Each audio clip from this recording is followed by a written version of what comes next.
Sometimes the cruelest moments can lead to unexpected blessings. In a dusty frontier town where laughter came at others' expense, poor Cowboy Ezra found himself at the center of the townspeople's worst joke yet. They dressed him in his only clean shirt, dragged him to the church, and forced him to marry a stubborn donkey named Belle in front of the whole town. What started as humiliation became something no one expected. Through harsh winters and lonely trails, Ezra and Belle became true companions, proving that friendship can bloom anywhere. But can a bond forged in cruel mockery really teach an entire town about true loyalty? Before we jump back in tonight, tell us where you're tuning in from around the world tonight, and if this heartfelt story of unexpected friendship truly touches your heart, please make sure you're subscribed right now, because tomorrow I've saved something truly extra special just for you. The sun had barely kissed the horizon when Ezra Thornfield stepped out of his weathered cabin, the morning air carrying the familiar scent of sage and dust that had defined his life for the past 32 years. His boots, worn thin from countless miles of hard ground, crunched softly on the dried earth as he made his way toward the small corral where his few remaining cattle stood waiting. The pocket watch in his vest, his father's watch, the only thing of value he still owned, ticked steadily against his chest, a constant reminder of better days that felt like someone else's memory. Ezra had once been different. 20 years ago, he'd owned a proper ranch spread across 200 acres of prime grazing land just outside of Millbrook Township. His cattle had been fat and healthy, his horses strong and sure-footed.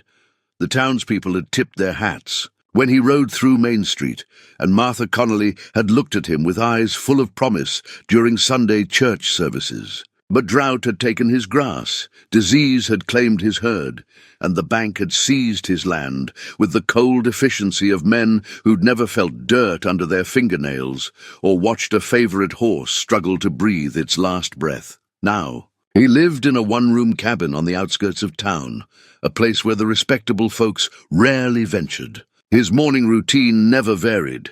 Check on his 3 remaining steers, mend whatever fence the wind had damaged overnight, and count the coins in his coffee tin to see if he could afford both coffee and beans at Hartley's General Store. Most days it was one or the other. The town of Millbrook had changed too, though not from hardship. Gold had been discovered in the hills 20 miles north, and suddenly the sleepy farming community had swollen with prospectors, gamblers, and entrepreneurs looking to profit from other men's dreams. The newcomers brought money and noise and a particular brand of entertainment that often came at someone else's expense. They gathered in the Brass Lantern Saloon most evenings, swapping stories about the fortunes they'd surely find tomorrow, while pointing fingers at folks like Ezra and laughing about how the mighty had fallen. Ezra pulled his father's watch from his pocket and checked the time. 7:15. The morning ritual of feeding his cattle would take another hour, then he'd ride into town to see if anyone needed day labor. His back ached from sleeping on the thin mattress he'd fashioned from old saddle blankets, but complaining was a luxury he couldn't afford. The watch face caught the early sunlight, its silver surface tarnished, but still beautiful. His father had carried it through 3 years of war, then 20 years of honest ranching. It had never missed a day of keeping perfect time, even when everything else in Ezra's life had fallen apart. "Morning, boys," he murmured to the steers, running his hand along the neck of the largest one, a red-brown animal he'd named Buck. These 3 were all that remained of a herd that had once numbered over 200 head. He'd refused offers to sell them, knowing that once they were gone, he'd have nothing left but memories and debt. They represented his last connection to the man he'd once been. The fence along the north side of the corral had worked loose again during the night. Ezra retrieved his hammer and a handful of nails from the small tool shed and began the familiar work of mending. The rhythmic sound of hammer against nail had become a meditation of sorts, each strike a small act of defiance against the forces trying to push him down. He'd been fixing this same section of fence every few weeks for the past 2 years, but he kept fixing it because that's what a man did.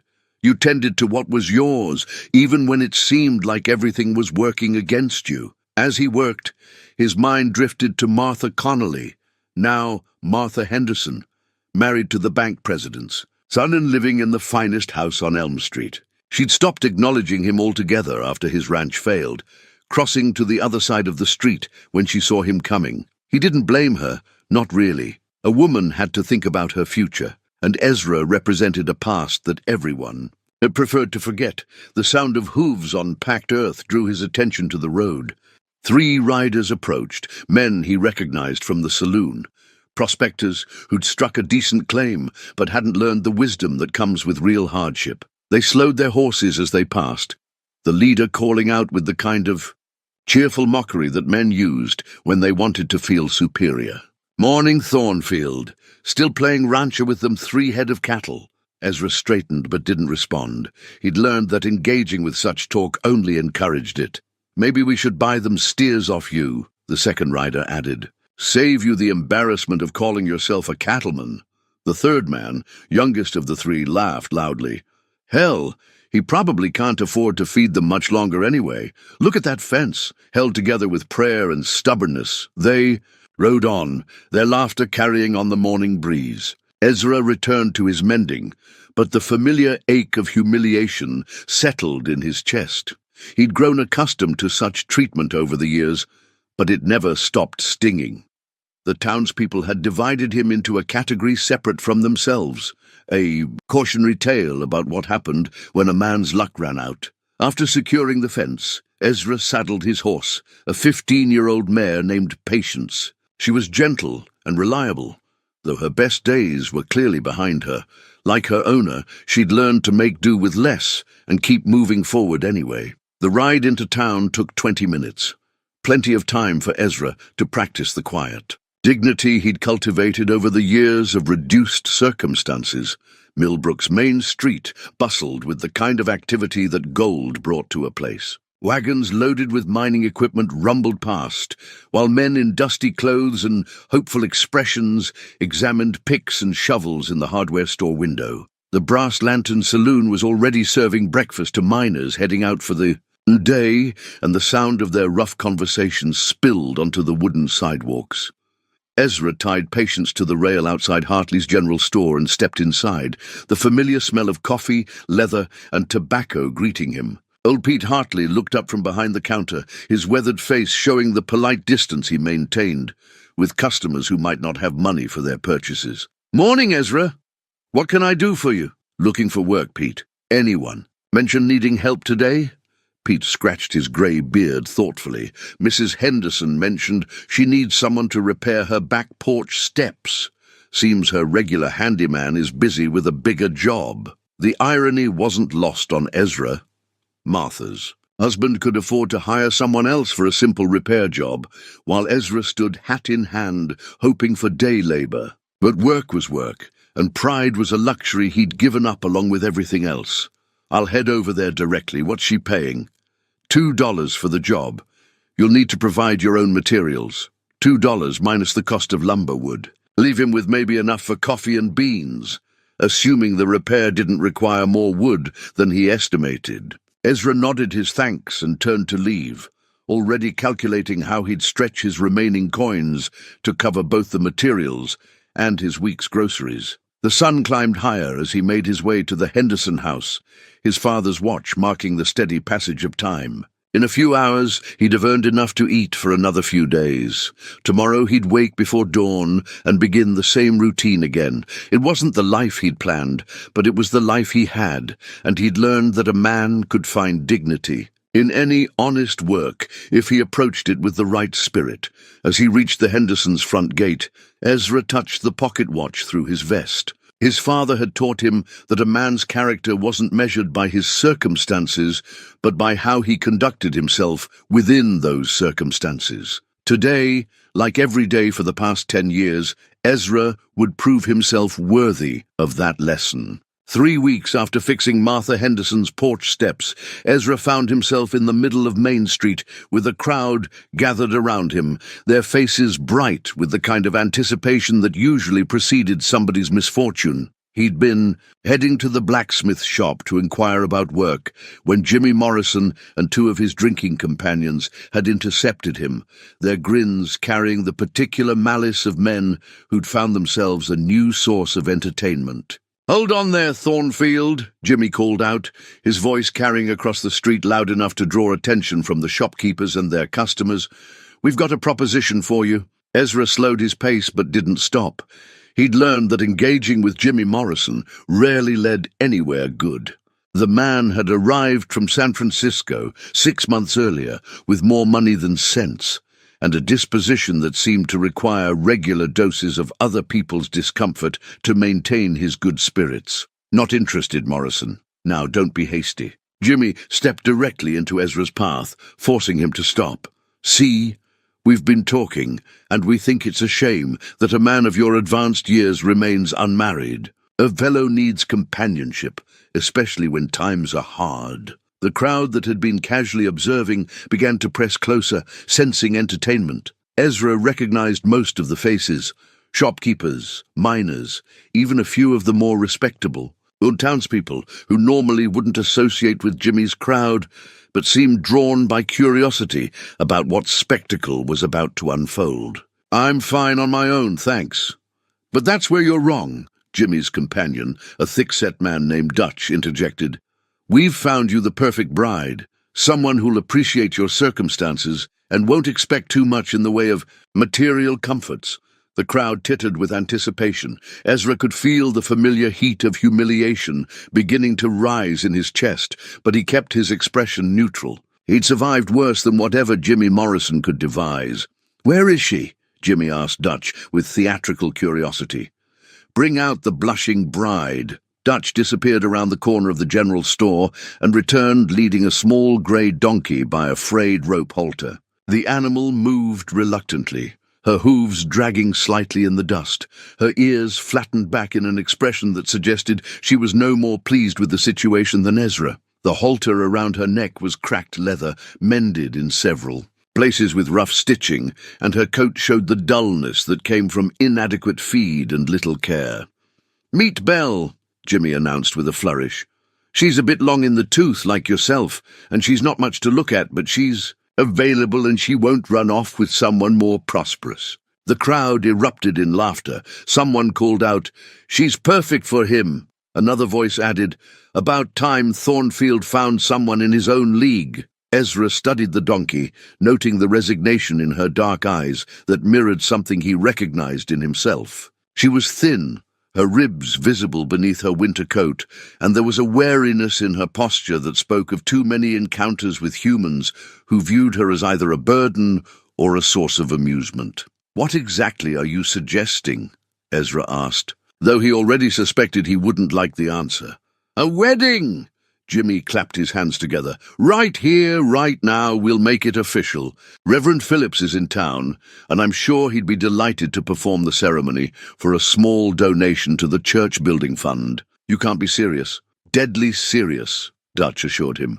"Think of it as a community service. You get a companion who won't judge your circumstances, and Belle here gets a home where she won't be sold to the glue factory." The mention of the glue factory sent a chill through the crowd's laughter. Everyone knew that old or injured animals often met that fate when their owners could no longer afford to keep them. Dutch's implication was clear: participate in this farce, or watch the donkey meet an unpleasant end. Ezra looked at Belle again. She stood perfectly still now, as if she understood that her fate was being decided by creatures she had no reason to trust. There was intelligence in her eyes, and something else, a kind of patient endurance that reminded him uncomfortably of his own reflection in the mirror each morning. "And if I refuse?" Jimmy shrugged with exaggerated indifference. "Well, Belle here will have to be sold to cover her feed bills. Shame to see a good animal go to waste, but business is business." Reverend Phillips had indeed appeared at the edge of the crowd, drawn by the commotion. He was a young man, new to the territory, and his expression suggested he wasn't entirely comfortable with the situation, but lacked the authority or confidence to intervene on moral grounds. "What do you say, Reverend?" Jimmy called out. "Will You help a lonely man find companionship?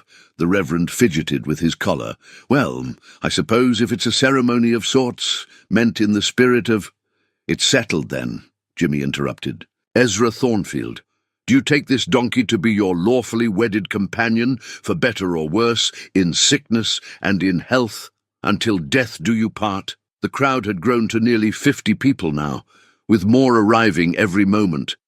Ezra could see Martha Henderson watching from across the street, her face a mixture of embarrassment and pity. Pete Hartley stood in his doorway, shaking his head, but making no move to intervene.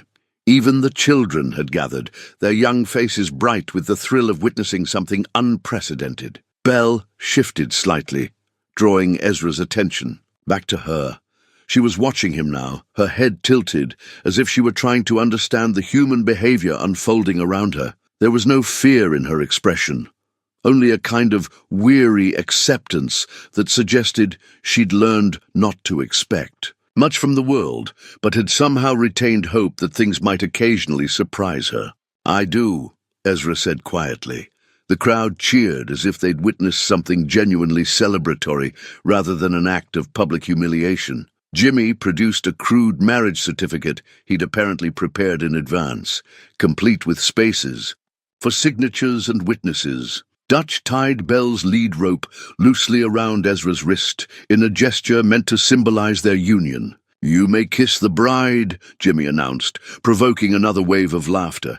Ezra ignored the suggestion and instead reached out to touch Belle's neck gently. She didn't pull away, and he could feel the steady rhythm of her pulse beneath the warm fur. There was something oddly comforting about that simple contact, the recognition of one living creature acknowledging another without judgment or expectation. Congratulations, the Reverend said weakly, clearly uncomfortable with his role in the proceedings. May you find happiness together.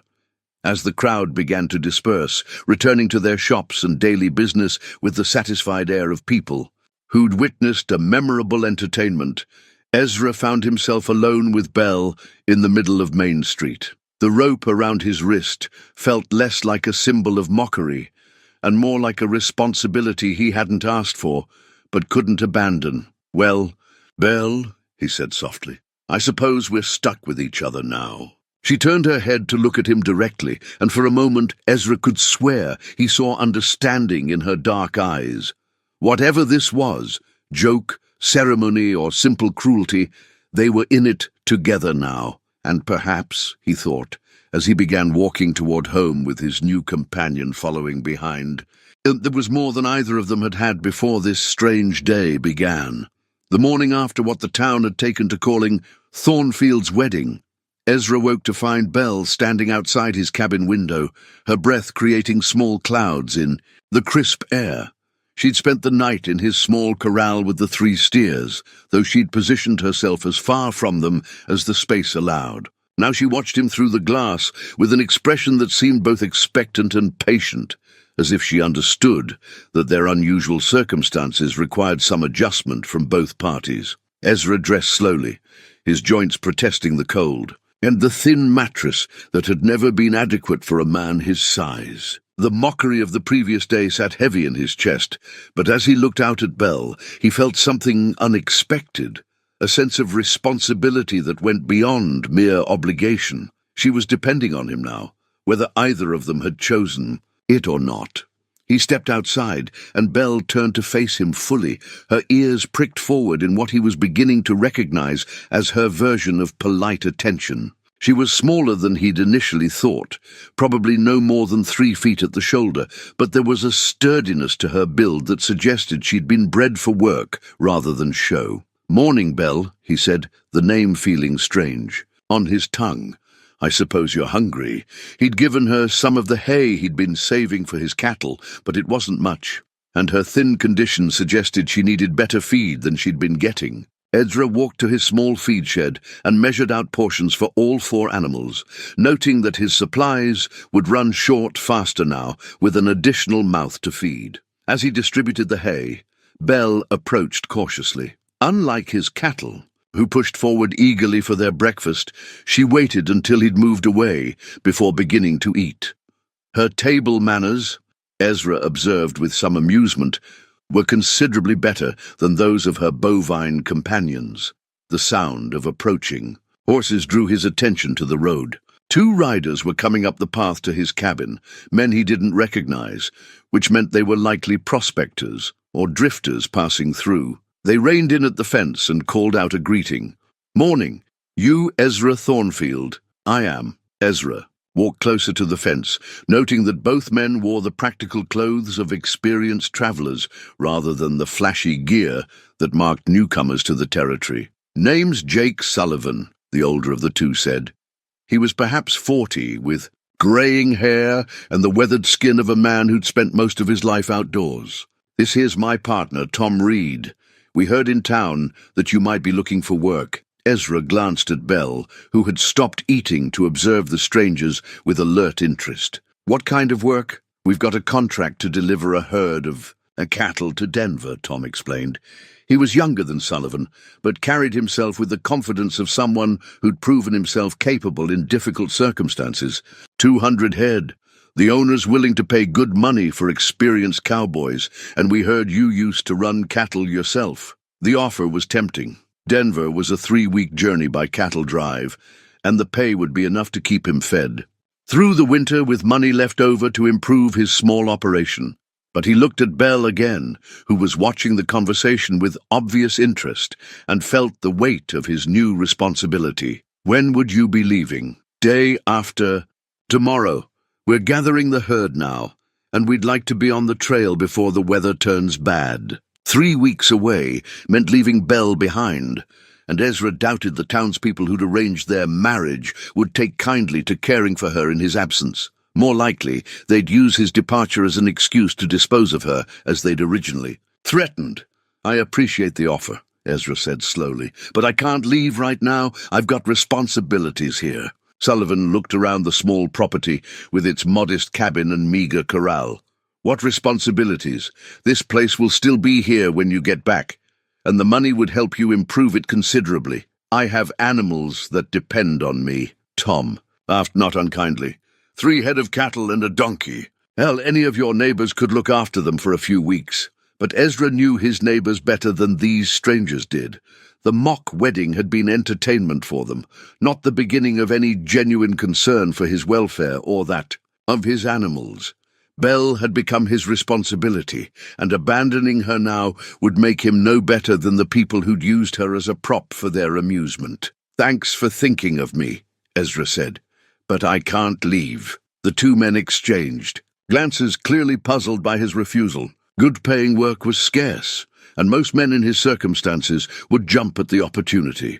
They touched their hats politely and rode away, leaving Ezra alone with his animals and his thoughts. Belle had resumed eating, but she kept glancing in his direction as if she'd understood something significant had just occurred. Ezra found himself studying her more carefully, noting details he'd missed during the commotion of the previous day. Her coat, while dull from poor nutrition, showed traces of the soft grey that would emerge with proper care. Her hooves were well-shaped and hard, suggesting she was sound despite her neglected appearance. Most importantly, there was an alertness in her manner that indicated intelligence and curiosity about her surroundings. After the animals finished eating, Ezra decided to take Belle for a walk to assess her condition and temperament. He fashioned a simple lead rope and was surprised when she followed willingly, matching her pace to his without pulling or lagging behind. They walked the perimeter of his property, Belle investigating various bushes and rocks with the thoroughness of someone exploring a new home. At the far corner of his land, where a small creek provided water for his cattle, Belle stopped and looked out toward the hills that marked the beginning of the vast wilderness beyond Millbrook. Her ears were pricked forward, and there was something in her posture that reminded Ezra of his own younger self, when he dreamed of expanding his ranch and exploring the territories that lay beyond the familiar boundaries of home. He pulled his old trail map from his pocket, a hand-drawn guide to water sources and cattle routes that his father had created years earlier. The paper was soft with age and use, marked with notes about seasonal grazing areas and hazards to avoid. Looking at it now, Ezra realized there were paths marked on that map that he'd never explored, places where a man and his animals might find opportunities that didn't exist in towns where people had already decided what you were worth. Belle nudged, his elbow gently drawing his attention back to the present. She was looking at him with those dark, intelligent eyes, and Ezra found himself wondering what she might be thinking. Whatever it was, he sensed that she was as ready for change as he was beginning to be. Winter arrived early that year, bringing with it a cold snap that caught everyone unprepared. Ezra woke one morning to find frost covering his windows and Belle standing closer to the cabin than usual, her breath creating steady puffs of vapor in the frigid air. His supply of firewood, adequate for heating one small room, would be stretched thin if he wanted to keep the animals' water from freezing. Over the past 2 weeks, Belle had established her own routines around the property. She grazed near the cattle during the day, but maintained her distance from them, as if she understood she was different and didn't want to impose. In the evenings, she positioned herself where she could see both the cabin and the road, alert to any approaching visitors. Ezra had come to appreciate her watchfulness. She always knew when someone was coming long before he heard hoofbeats on the trail. The mockery from town had died down somewhat, replaced by a kind of grudging curiosity about how long the arrangement would last. A few townspeople had made bets about whether Ezra would abandon his bride before Christmas, but most had moved on to other entertainments. The novelty of his situation had worn off, leaving him and Belle to work out the practical details of their shared existence. Those details proved more complex than Ezra had anticipated. Belle was clearly accustomed to poor treatment. She flinched when he moved too quickly and kept her distance when other people approached. But she was also remarkably intelligent, learning the daily routine of feeding and watering with an efficiency that put his cattle to shame. More surprisingly, she seemed to enjoy having tasks to perform. One morning, when Ezra was struggling to carry enough firewood to last through a particularly cold day, Belle appeared at his side and began pushing the smaller pieces of wood toward the cabin with her nose. At first, he thought it was coincidental, but when she repeated the behavior the next day, he realized she was genuinely trying to help. By the end of the week, she was carrying small bundles of kindling in a canvas sack he'd rigged across her back, her contribution to their shared survival. The cold weather also revealed Belle's vulnerability to the elements. Her thin coat provided little insulation, and she shivered visibly during the worst of the morning frosts. Ezra found himself checking on her more frequently, bringing her into the small lean-to attached to his cabin during the coldest nights. She seemed grateful for the shelter, though she always positioned herself where she could see outside, as if maintaining watch even while resting. It was during one of these cold nights that Ezra discovered Belle's most remarkable quality. He'd been awakened by the sound of his cattle moving restlessly in the corral, their low calls suggesting some kind of distress. When he looked outside, he could see Belle standing alert near the fence, her attention focused on something in the darkness beyond his property. Ezra grabbed his rifle and stepped outside, the cold air sharp in his lungs. Belle turned to look at him, then back toward whatever had caught her attention. He followed her gaze and spotted the reflection of eyes in the moonlight, wolves, at least 3 of them, testing the perimeter of his small ranch. The wolves were thin, driven down from the mountains by the early cold and attracted by the scent of his cattle. Under normal circumstances, 3 steers would be easy prey for a pack, but Belle had positioned herself between the predators and the cattle, her small body bristling with protective energy. When one of the wolves moved closer, she let out a sound Ezra had never heard from a donkey before, a harsh, challenging bray that carried clearly through the night air. Ezra fired a warning shot into the air, and the wolves melted back into the darkness, but he remained outside for another hour, watching and listening. Belle stayed at her post the entire time, her ears swiveling to catch any sound that might indicate the predator's return. Only when Ezra was convinced they were gone did she relax her vigilance and return to the shelter of the lean-to. The next morning brought news that 2 neighboring properties had lost livestock to wolf attacks during the night. Ezra's cattle remained unharmed, and he knew he had Bell to thank for their safety. The realization prompted him to reconsider everything he thought he knew about his unusual companion. That afternoon, he rode into town to purchase supplies, taking Bell with him for the first time since their wedding day. The reaction from the townspeople was mixed. Some pointed and laughed as expected, but others watched with curiosity as Bell walked calmly beside Patience, matching the horses' pace without pulling on the lead rope or showing any sign of distress at the noise and activity of Main Street. At Hartley's general store, Pete emerged to observe Bell's behavior firsthand. "She's well-mannered," he admitted grudgingly. "Most donkeys are stubborn as sin, but she seems to have sense. More sense than some people I know," Ezra replied, loading supplies into his saddlebags, while Bell waited patiently beside the hitching post. "Heard you turned down good work with the Sullivan outfit." "I did." Pete studied him for a moment. "That was foolish, Ezra. Winter's coming and you need the money. I have responsibilities here." "To a donkey?" Pete's tone suggested he thought Ezra might have lost his reason entirely. Ezra looked at Bell, who was watching their conversation with alert interest. "To a friend," he corrected quietly. That evening, as he prepared his simple dinner over the campfire outside his cabin, Bell approached closer than usual.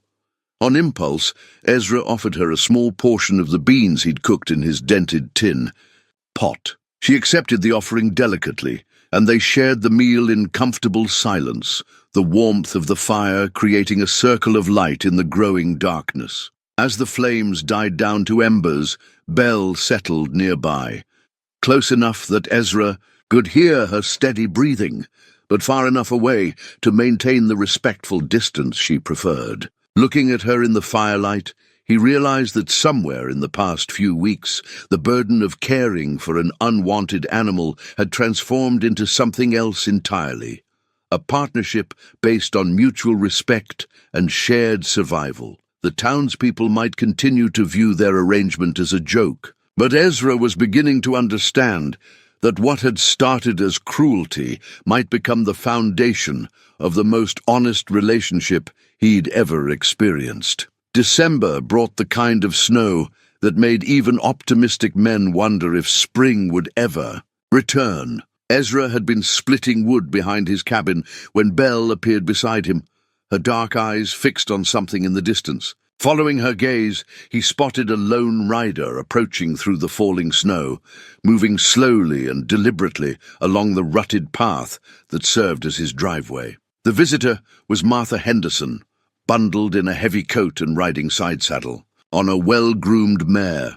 She reined in near the woodpile and sat for a moment, her breath creating clouds in the cold air as she seemed to gather courage for whatever had brought her to his door. "Martha," Ezra said, setting down his axe. "This is unexpected." She dismounted carefully, her movements suggesting she wasn't accustomed to riding in such weather. Belle watched the proceedings with polite interest, positioned where she could observe both the visitor and the road beyond. "May I speak with you privately?" Martha asked, glancing at Belle as if unsure whether the donkey's presence violated the privacy she sought. "Belle's fine where she is," Ezra replied. "She doesn't repeat conversations." Martha's smile was strained, but she nodded. "I suppose that's true." She paused, clearly struggling with how to begin. "Ezra, I owe you an apology. Several apologies, actually." He studied her face, noting the lines that hadn't been there 20 years ago when they'd walked out together after church services. "For what? For not speaking up when those men humiliated you in town, for crossing the street to avoid you all these years, for being the kind of person who lets fear dictate kindness." She pulled her coat tighter against the wind. "I've watched you these past weeks, and I'm ashamed of how I've behaved."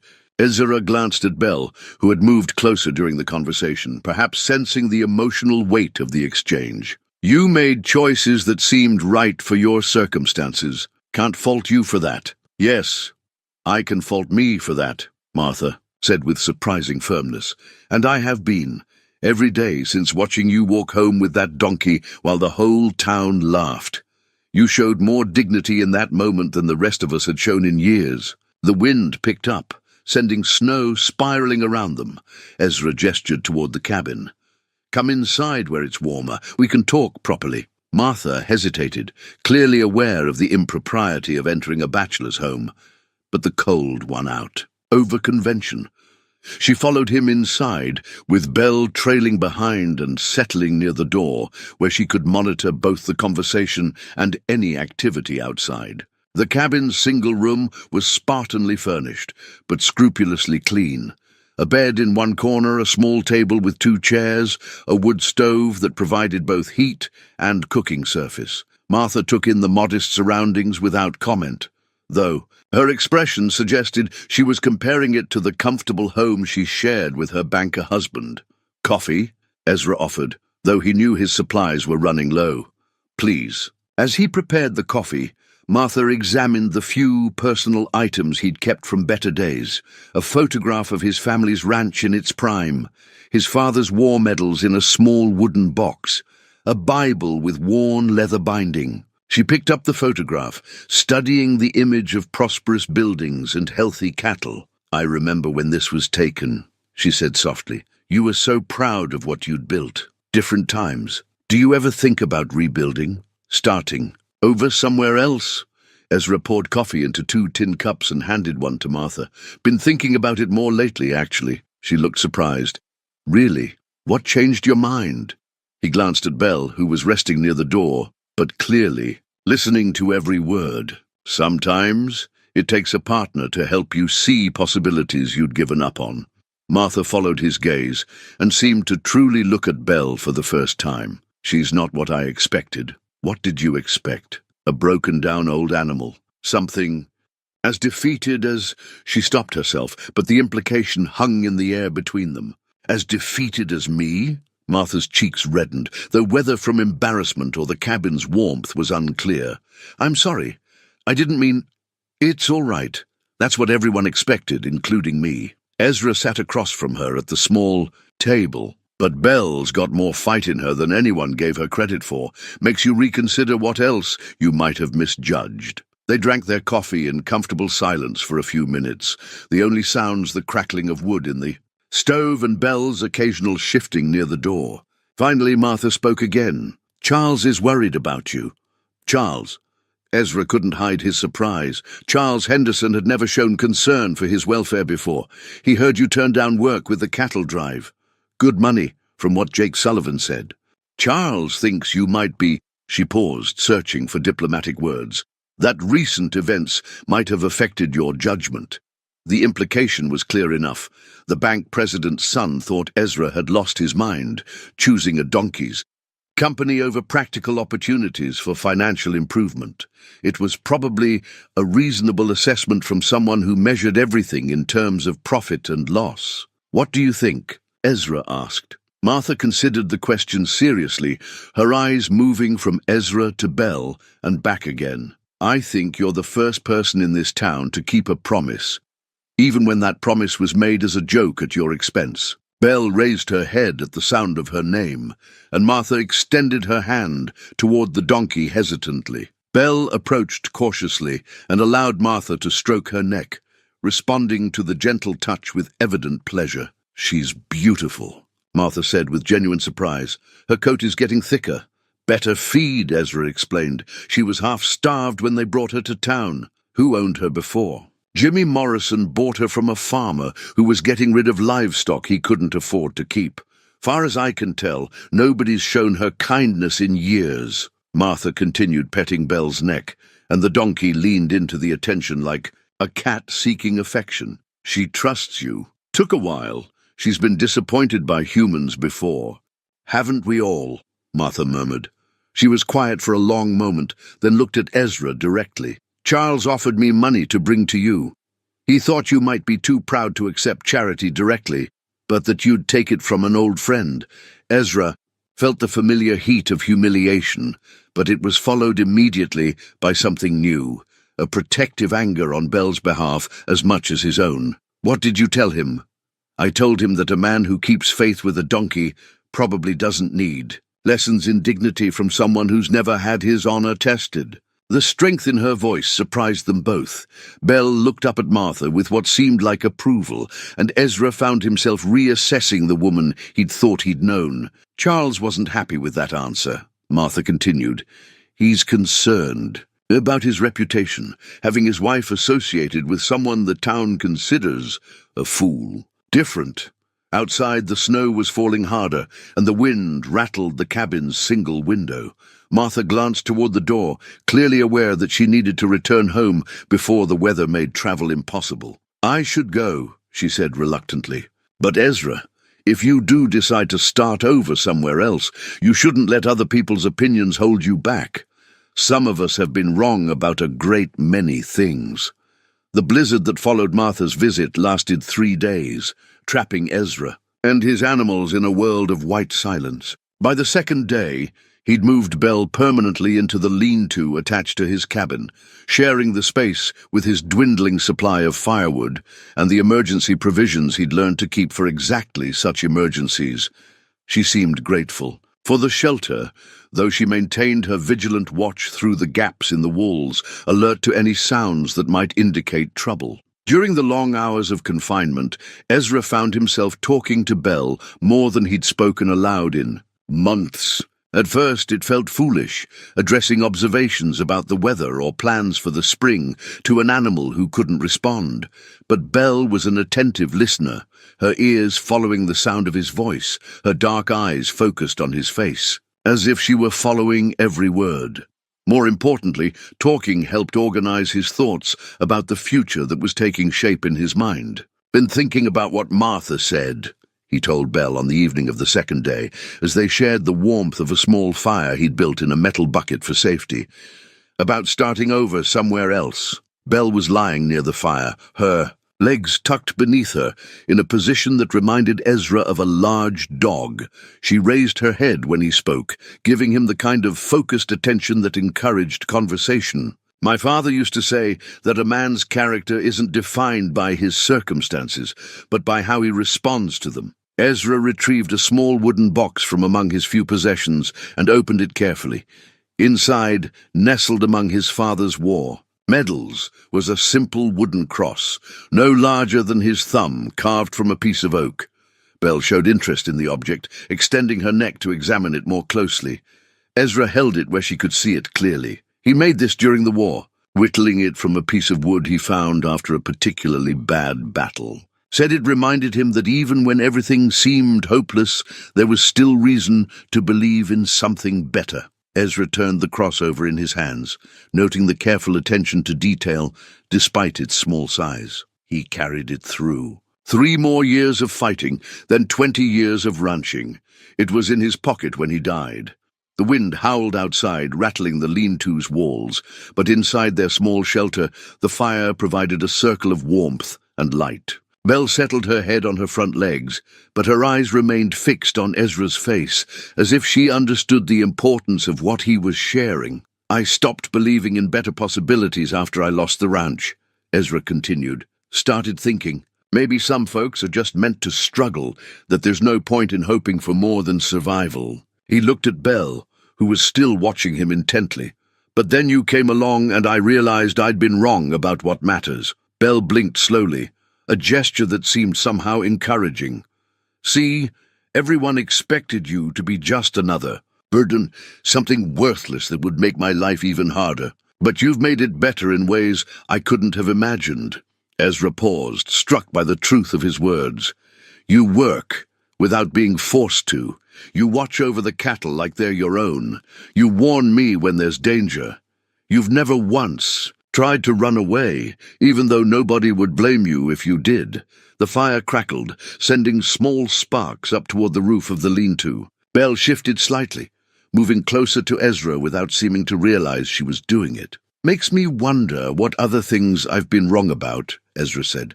"Maybe the problem isn't that some people are meant to struggle. Maybe it's that they stop looking for the right kind of help." On the 3rd morning, the wind finally died, and Ezra woke to the profound silence that follows a major storm. He pushed open the door of the lean-to and found himself looking out at a world transformed. by snow. Drifts reached nearly to the roof in some places, and the familiar landmarks of his small property were buried beyond recognition. Belle appeared beside him, studying the changed landscape with obvious interest. She stepped carefully into the snow, testing its depth and consistency, then looked back at Ezra, as if asking for his assessment of the situation. "We'll need to dig out," he told her. "Check on the cattle, clear a path to the cabin, find the water trough under all this white." What followed was the most cooperative work Ezra had ever experienced with another creature. Belle seemed to understand the urgency of their situation and threw herself into the effort of snow removal with a determination that matched his own. She couldn't handle a shovel, but she could push snow with her broad chest and compact it with her hooves, creating pathways that Ezra could then widen and clear. The cattle had survived the storm by huddling together in the corner of the corral that offered the most protection from the wind. They were cold and hungry, but unharmed. As Ezra distributed hay, he noticed Belle positioning herself between the cattle and the direction from which the storm had come, as if she were still protecting them from threats, even though the immediate danger had passed. It took most of the day to restore basic functionality to the small ranch, and by evening both Ezra and Belle were exhausted. As they settled beside another small fire in the lean-to, sharing a simple meal of beans and hardtack, Ezra felt something he hadn't experienced in years, the satisfaction that comes from working alongside someone who shares your commitment to getting the job done. "You know what I realized today?" he said to Belle, who was lying near the fire with her legs tucked beneath her in the position he'd come to recognize as her most relaxed posture. "This is the first time in 10 years I've felt like I had a real partner in anything important." Belle raised her head and looked at him directly, and Ezra was struck again by the intelligence in her dark eyes. "My father's cross reminds me that good things can come from bad situations," he continued, pulling the small wooden symbol from his pocket. "But I think you've taught me something even more important, that sometimes the good things are right. They're waiting for you to notice them. You just have to be willing to see past what everyone else thinks they're worth." Outside, the night was clear and cold, filled with the kind of silence that makes a person aware of their place in the larger world. Inside their small shelter, warmed by fire and companionship, Ezra felt something stirring that he'd almost forgotten how to recognize, hope for a future that might hold possibilities he hadn't yet imagined. The thaw came suddenly in late January, turning snow into rushing streams and revealing things that winter had hidden. Ezra was mucking out the lean-to when Belle's restlessness caught his attention. She paced near the back wall, pawing at something half buried in the hay and debris that had accumulated during the storm. Her behavior was unlike her usual calm demeanor. There was an urgency in her movements that suggested she'd discovered something significant. "What is it, girl?" Ezra asked, setting down his pitchfork to investigate.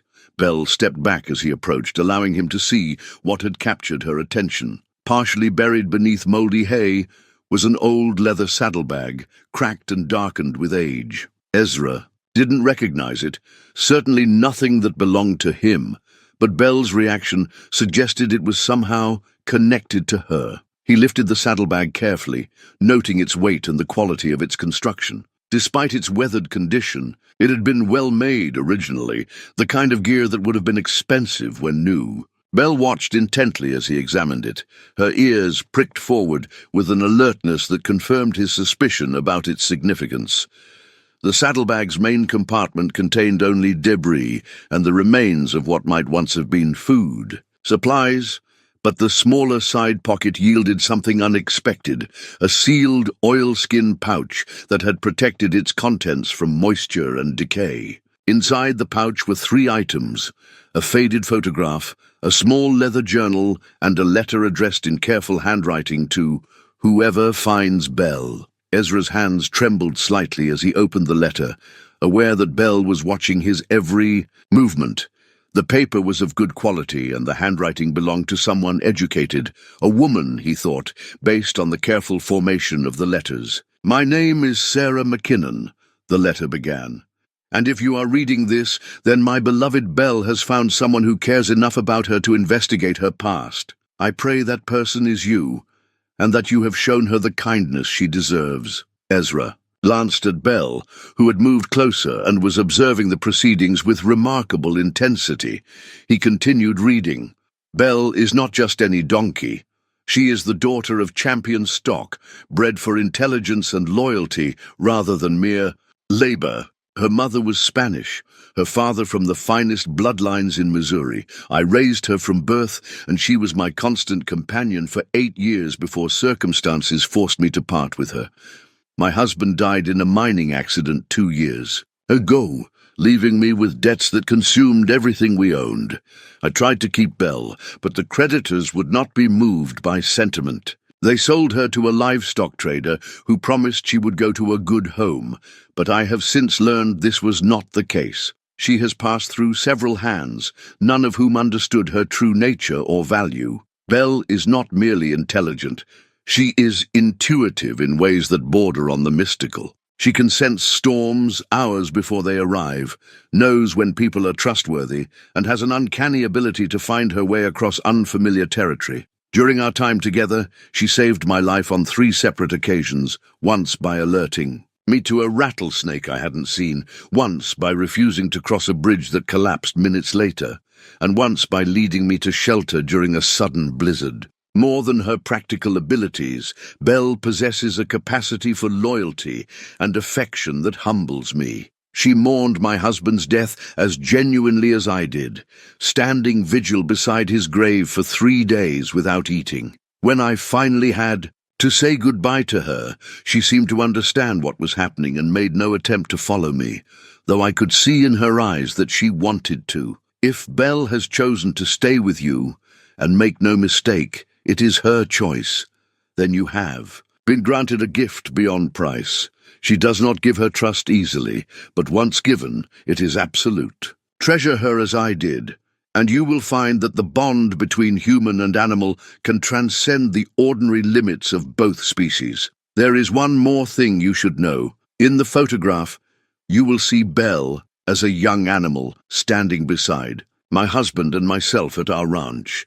We called her Belle not for beauty, though she was beautiful, but because she possessed something even rarer, a beautiful soul. She was never meant for hard labor or neglect.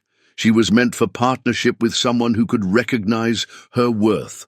I believe that person is you. Belle has always been able to choose her own companions, and she has chosen you. Trust in that choice, as I learned to trust in hers.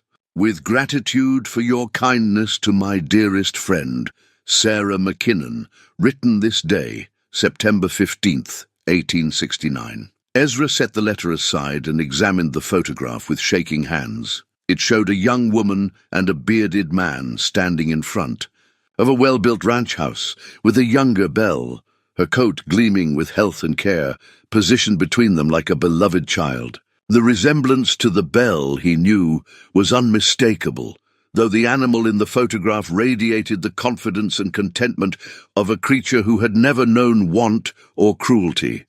The leather journal contained detailed records of Belle's lineage, training, and achievements. Sarah McKinnon had documented everything.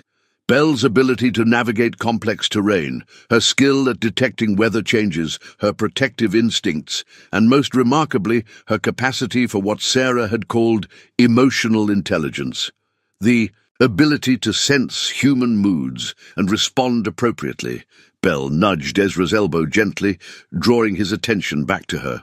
Looking at her now, with this new knowledge, he could see traces of the noble bearing that good breeding and careful training had instilled. Her posture was naturally proud, her movements efficient and purposeful. Even her weathered halter couldn't disguise the quality of her conformation. Sarah McKinnon, he said softly, and Belle's ears pricked forward at the sound of the name. You remember her, don't you? Belle stepped closer, close enough that Ezra could stroke her neck. As his hand made contact, he felt a subtle tremor run through her, as if the touch had awakened memories she'd kept carefully buried. Everything made sense now. Belle's intelligence, her loyalty, her protective instincts. The townspeople had used a creature of remarkable breeding and training as a prop for their cruel joke, never realizing they were mocking something far superior to themselves. Jimmy Morrison had purchased a champion and treated her like refuse, ignorant of what he'd acquired. But more than her breeding, the letter revealed something that transformed Ezra's understanding of their relationship. Belle hadn't simply accepted the situation forced on her.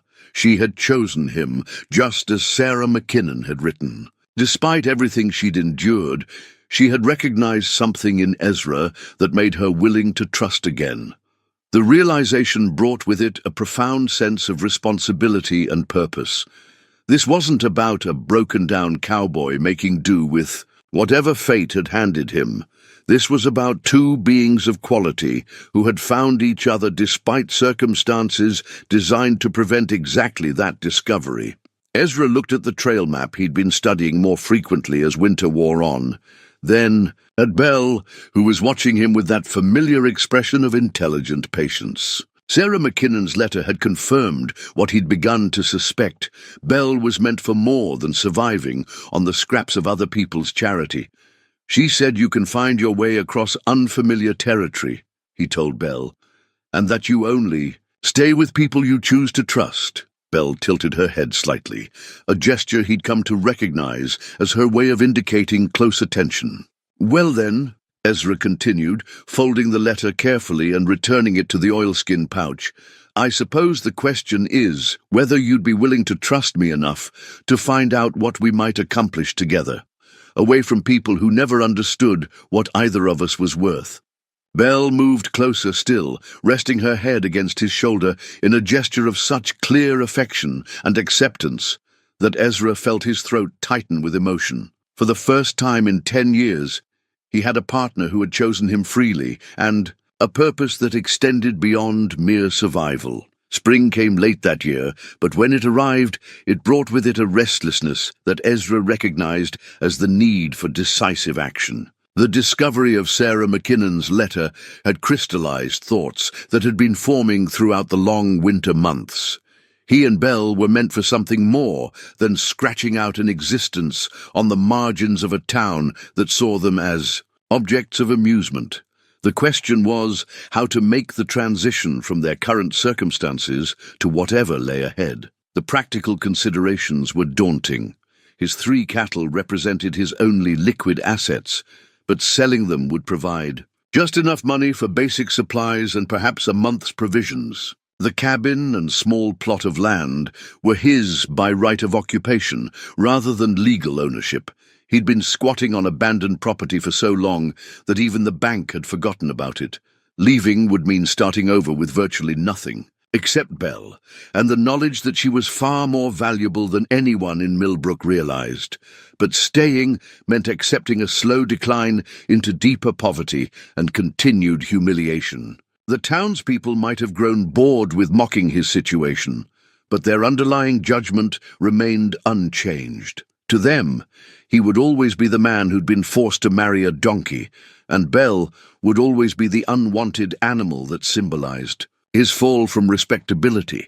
The decision crystallized on a morning in early March when Ezra rode into town to purchase supplies and found Jimmy Morrison holding court outside the Brass Lantern Saloon. Morrison was regaling a group of newer arrivals with the story of Ezra's wedding, embellishing the tale with each telling until it bore little resemblance to what had actually occurred. Funniest damn thing you ever saw, Morrison was saying, as Ezra tied Patience to the hitching post. Man was so desperate for companionship, he actually went through with the ceremony.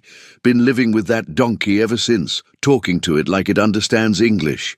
The listeners laughed appropriately, though their amusement carried the edge of men who were grateful to have found someone lower than themselves in the social hierarchy. Ezra had intended to ignore the conversation and go about his business, but Morrison's next words stopped him cold. Course, the joke's wearing thin now. Been thinking we should organize another entertainment, maybe a divorce ceremony this time.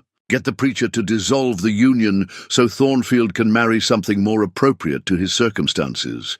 Maybe a goat. The laughter that followed was louder and crueler than before. Ezra felt the familiar heat of humiliation rising in his chest, but it was accompanied by something new, a protective anger on Belle's behalf that surprised him with its intensity. These men were planning to humiliate not just him, but a creature of noble breeding who had survived neglect and mistreatment with more dignity than any of them possessed. That evening, as he shared his simple dinner with Belle beside the fire, Ezra made his decision. "We're leaving," he told her, noting how her ears pricked forward at the serious tone in his voice. "Can't say exactly where we're going yet, but we're not staying here to provide entertainment for people who wouldn't. No quality if it bit them." Belle moved closer, resting her head against his knee in a gesture that had become their signal of mutual understanding. Looking down at her in the firelight, Ezra could see traces of the magnificent animal Sarah McKinnon had described. Intelligent, loyal, capable of things that transcended the ordinary relationship between human and beast.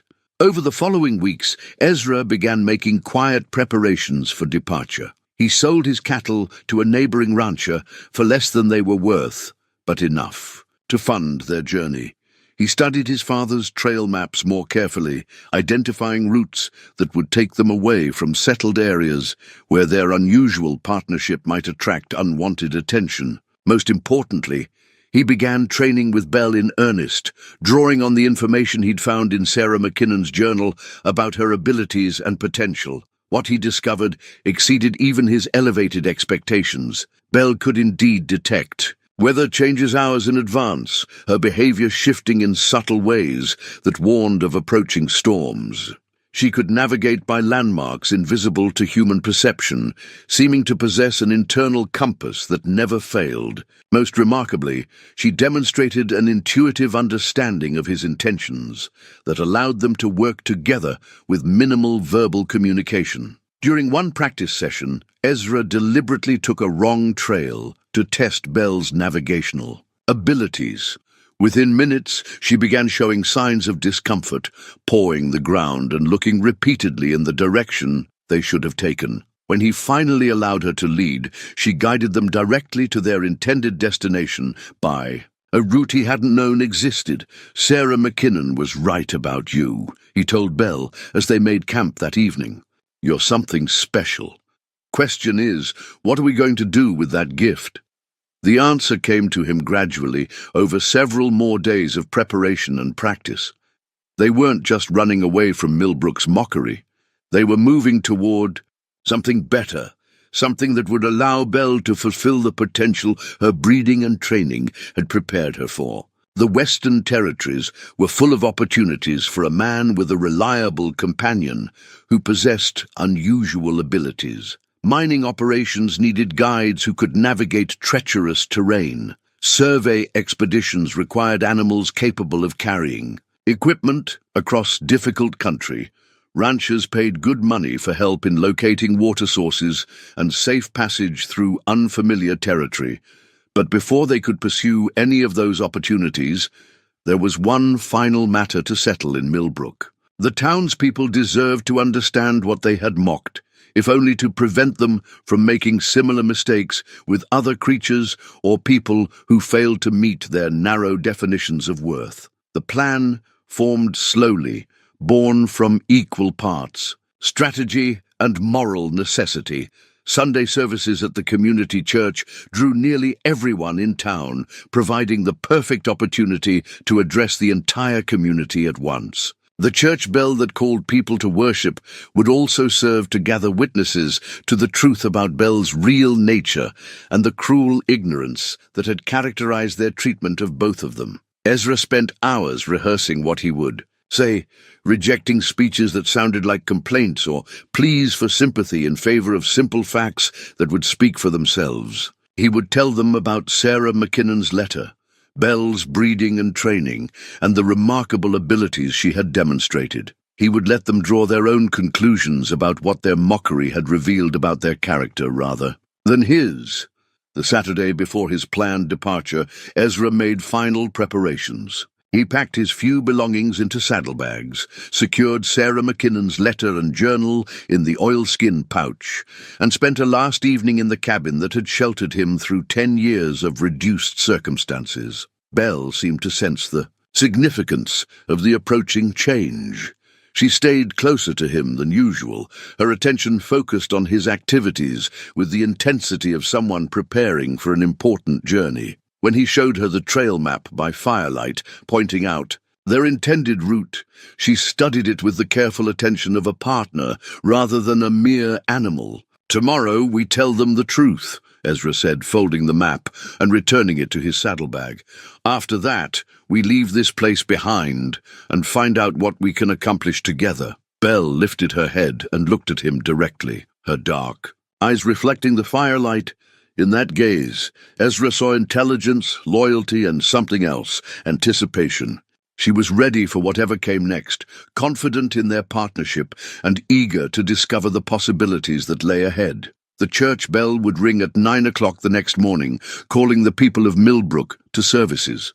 By 10 o'clock, they would know the truth about Belle and understand the magnitude of their misjudgment. By noon, Ezra and Belle would be on the trail, leaving behind a town that had never deserved either of them, and heading toward a future that promised recognition for their true worth. The church bell began its morning call at exactly 9 o'clock, its bronze voice carrying across Millbrook with the authority of established tradition. Ezra stood outside the white-painted building, Belle at his side, watching as the townspeople made their way along the wooden sidewalks toward Sunday services. He wore his only good shirt, freshly cleaned and pressed, and carried his father's cavalry saber in its leather scabbard, not as a weapon, but as a symbol of the honor he was about to defend. Martha Henderson was among the first to arrive, accompanied by her husband Charles and their 2 teenage children. She slowed when she saw Ezra, her expression shifting from surprise to concern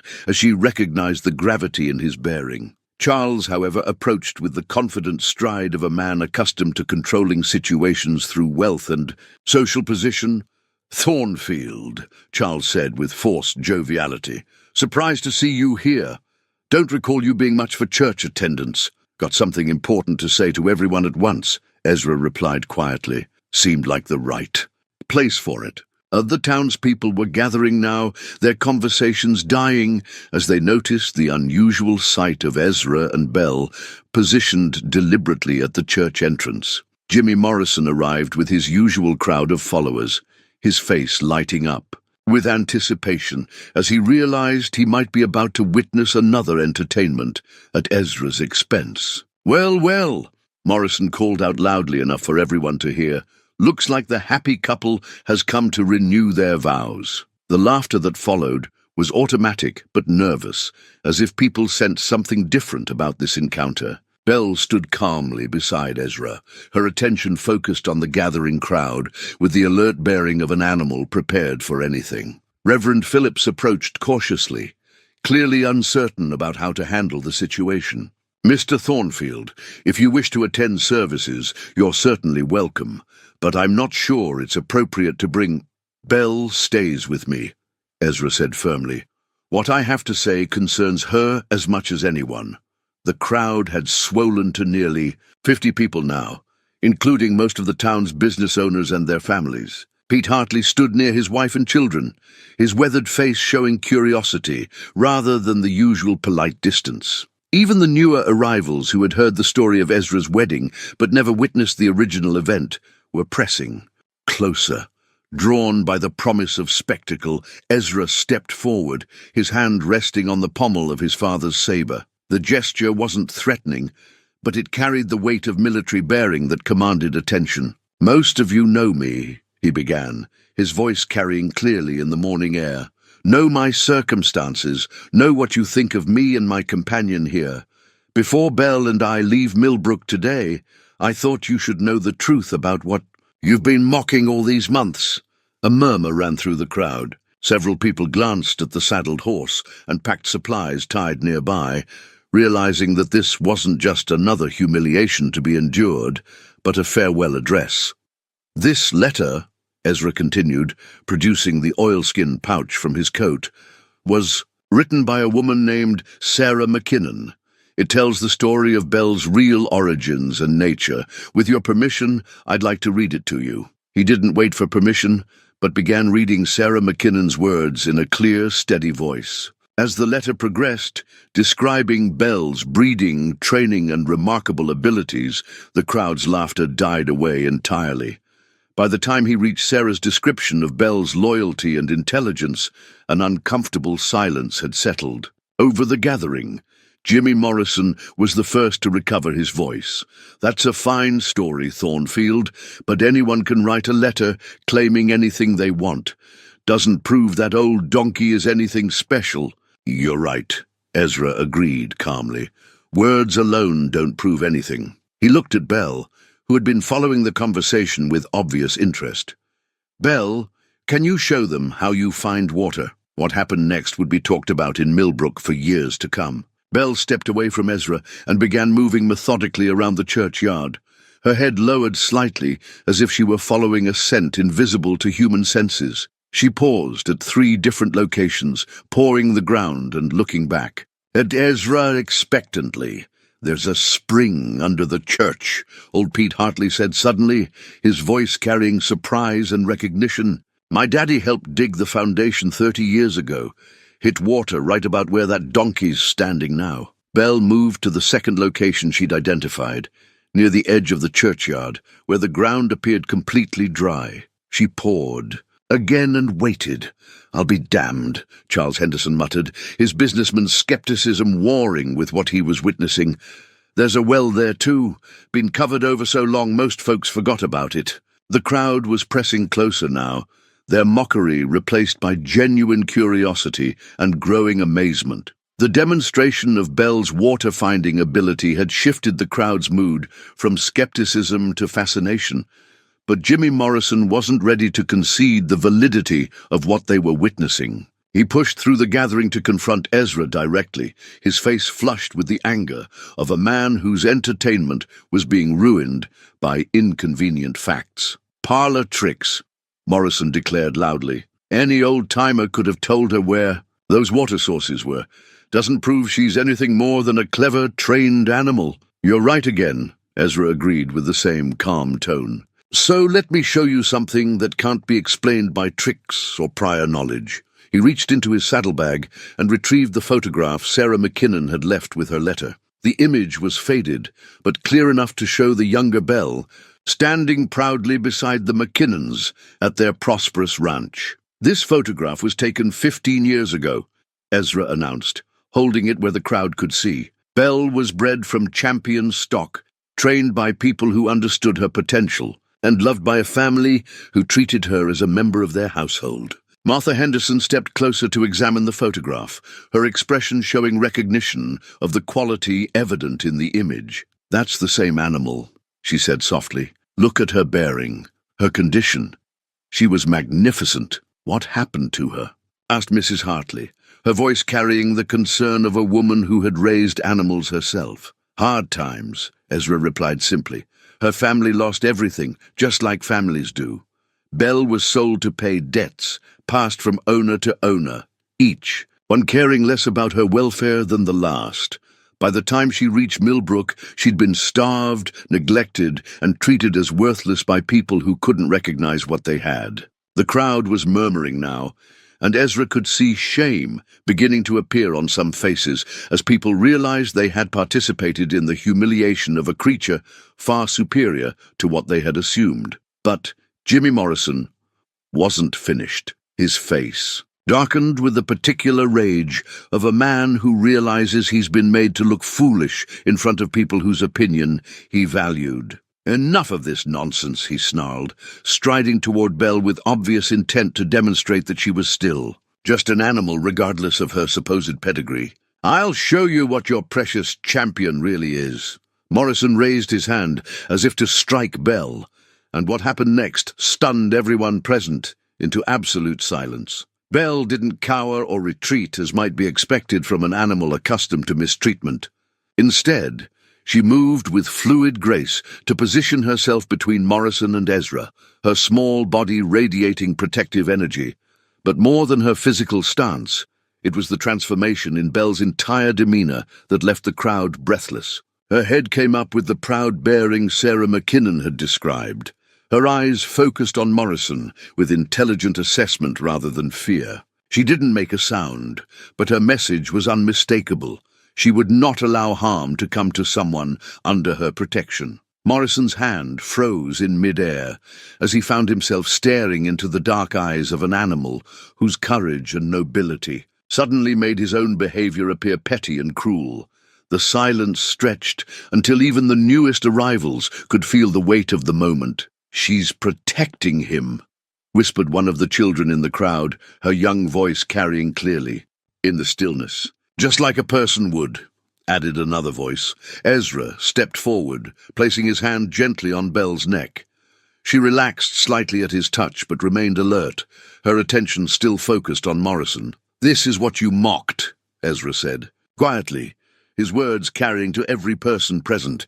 "This loyalty, this courage, this capacity for love that asks nothing in return. You used her as a prop for your cruel entertainment, never realizing you were in the presence of something far better than most humans ever achieve." Morrison lowered his hand slowly, his face showing the confusion of a man whose worldview had just been thoroughly dismantled. He looked around at the crowd, seeking support or encouragement, but found only faces reflecting various degrees of shame and amazement. Reverend Phillips stepped forward, his young face serious with newfound understanding. "I owe you both an apology," he said formally.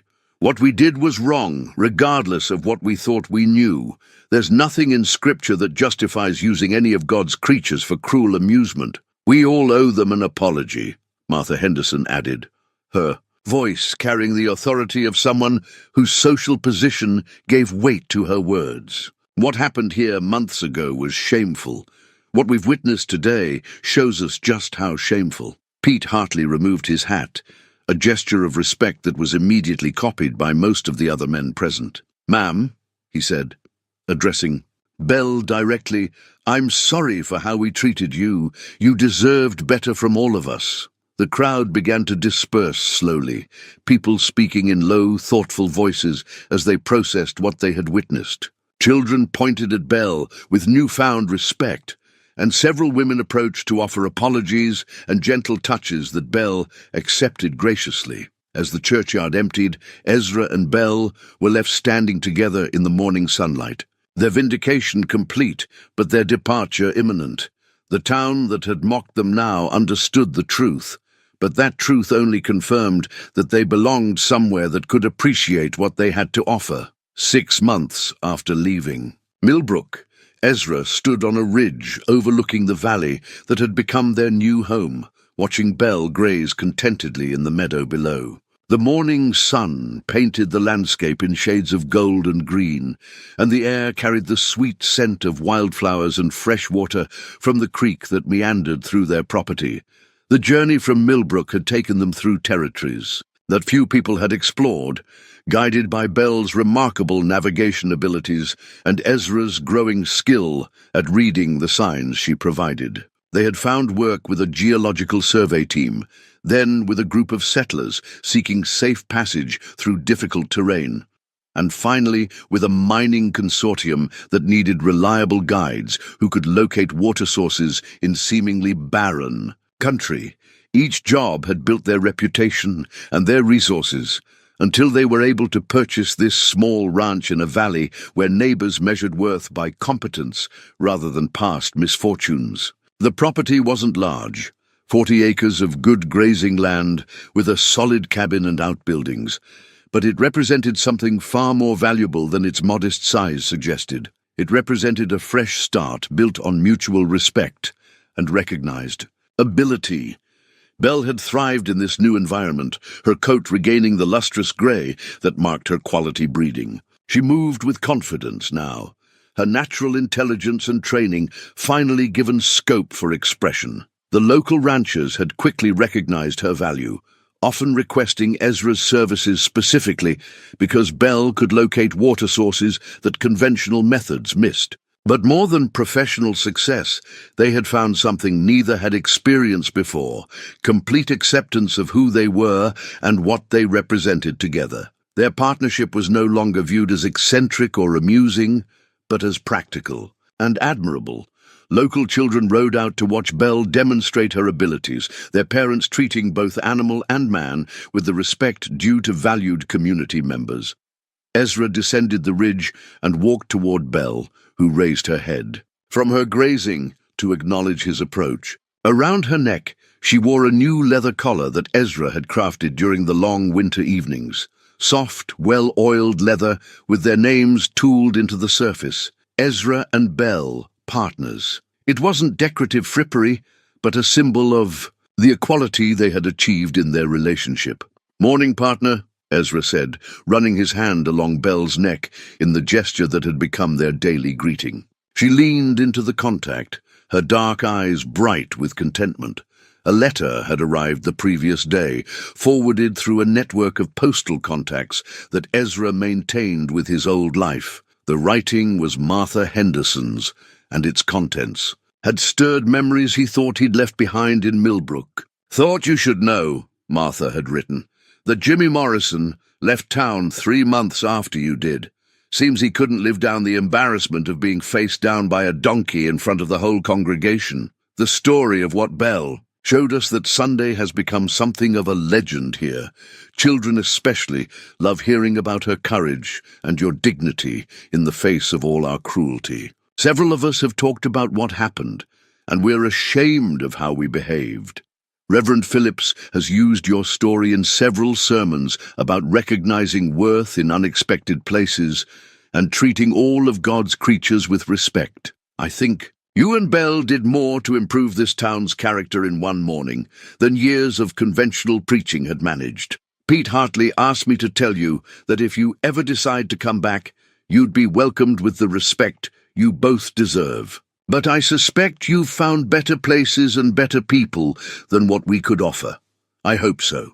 You both earned the right to be valued for what you truly are. Your friend, I hope I can call myself that, Martha." Ezra folded the letter and tucked it back into his shirt pocket. The knowledge that Millbrook had learned something from their encounter was gratifying, but it didn't stir any desire to return. That part of his life, the part defined by other people's judgment and expectations, was finished. Belle nudged his elbow, drawing his attention to the sound of approaching horses. 2 riders were coming up the valley trail, and Ezra recognized them as representatives from a cattle company based in Colorado. They'd sent word that they needed guides for a major drive through territory where water sources were scarce and poorly mapped. Exactly the kind of work that Belle's abilities made possible. "Looks like we've got visitors," Ezra told Belle, noting how her ears pricked forward with interest rather than wariness. She'd learned to enjoy meeting new people, confident now in her ability to assess their character and intentions. As the riders approached, Ezra reflected on the transformation that had brought them to this moment. 2 creatures who had been discarded and dismissed by people who couldn't see past surface appearances had found each other and discovered possibilities neither could have achieved alone. Their partnership had grown from necessity to choice to something approaching family, a bond that transcended species and circumstance. The mock wedding that had been intended to humiliate them had become the foundation of the most honest relationship either had ever known. The cruelty meant to break their spirits had instead revealed strengths they hadn't known they possessed. The laughter that had followed them out of Millbrook had given way to the respect that greeted them everywhere they went now. Belle moved closer as the riders reached them, positioning herself where she could observe the newcomers while staying near Ezra. Her protective instincts remained strong, but they were informed now by confidence rather than fear. She knew her own worth and trusted in their partnership's ability to meet whatever challenges might arise. Looking at her, Ezra felt the deep satisfaction that comes from keeping faith with someone who has placed their trust in you completely. They had proven that friendship could grow from even the cruelest beginnings, that loyalty was stronger than mockery, and that recognition of true worth, once achieved, created possibilities limited only by imagination and courage. The future stretched ahead of them, full of trails yet to be explored and partnerships yet to be formed. Whatever came next, they would face it together. 2 souls who had found in each other the respect and affection that made any journey worthwhile.